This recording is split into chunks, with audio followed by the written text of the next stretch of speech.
Pandemi COVID-19 membuat sejumlah negara melakukan lockdown untuk menghentikan penyebaran virus yang berasal dari Cina. Dalam Islam, lockdown atau karantina telah dilakukan sejak zaman Nabi Muhammad SAW.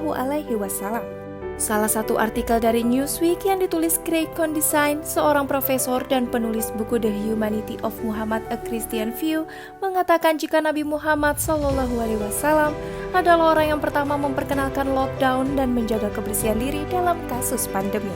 Dalam tulisannya, Craig mengatakan jika Nabi Muhammad SAW telah menyarankan untuk praktik isolasi sejak 1300 tahun yang lalu.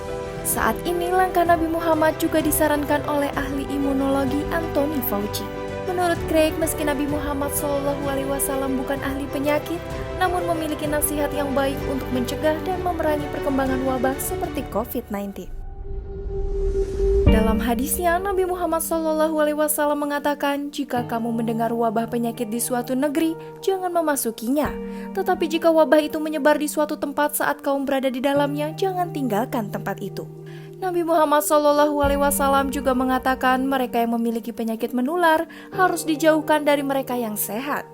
Craig yang saat ini berada di Italia menambahkan Nabi Muhammad SAW selalu mengajak manusia untuk hidup higienis sehingga aman dari infeksi karena kebersihan adalah sebagian dari iman.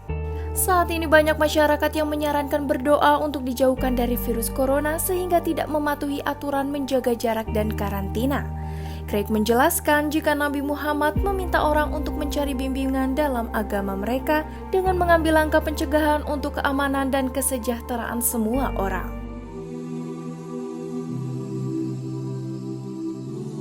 Dengan kata lain, Nabi Muhammad SAW berharap orang menggunakan akal sehatnya. Hal ini dikisahkan oleh Tirmizi. Suatu hari Nabi Muhammad melihat seorang lelaki Badui meninggalkan untanya tanpa mengikatnya.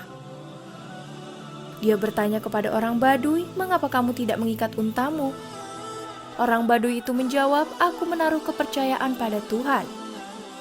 Rasulullah kemudian berkata, "Ikat unta Anda terlebih dahulu, lalu percayakan kepercayaan Anda pada Tuhan."